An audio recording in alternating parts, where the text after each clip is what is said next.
Let's be real. You know that moment when your alarm goes off and you swear you're ready to crush the day, but then a voice whispers, just 5 more minutes. Or maybe you plan to hit the gym, but suddenly the couch feels magnetic.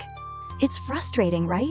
Because we know what we should do, but there's this invisible force, resistance, pulling us back to comfort. But here's the twist. What if resistance isn't a wall? What if it's the raw material you need to build a stronger mind?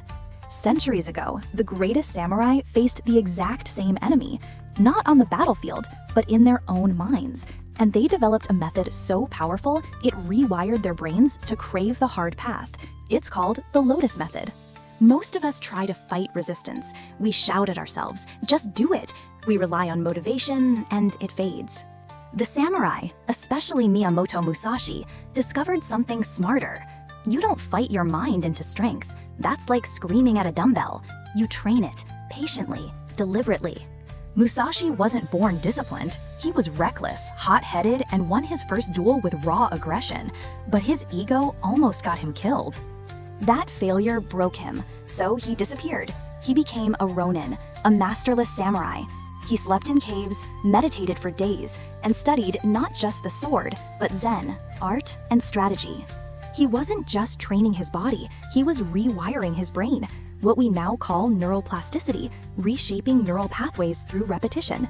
When he returned, he was untouchable. He won over 60 duels undefeated, not because he fought his impulses, but because he transformed them. And honestly, it's the same reason you start a new habit strong, then burn out a week later, or why scrolling TikTok feels easier than starting that big project. Resistance isn't laziness, it's untrained wiring. The perfect symbol for this? The lotus. It doesn't bloom in clean water, it pushes through the mud. That struggle isn't blocking the bloom, it creates it. So how do you apply this? Here are the 4 steps of the Lotus Method. Step 1. Nintai, the seed in the mud. This is patience. The mud is where growth begins. Science calls it psychological flexibility. When resistance shows up, don't fight it. Say, this is the mud. Growth starts here. Then take one small step. Step 2. Shisei, the stem rises. Posture shapes your mind. Samurai knew this. Science calls it embodied cognition. Before a hard task, reset your body, stand tall, shoulders back, deep breath.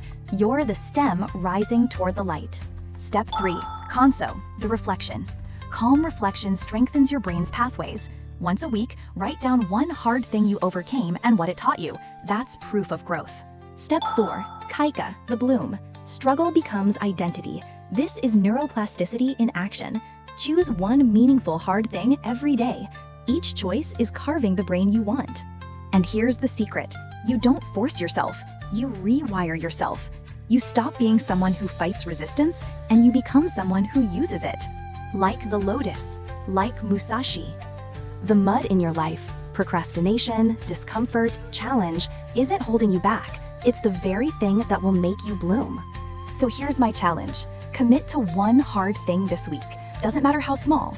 Write it down in the comments. That's step 1 of your lotus journey, planting the seed. And if this resonated, subscribe, because this is just the beginning of rewiring your brain for the hard path. Thanks for listening. Keep rising.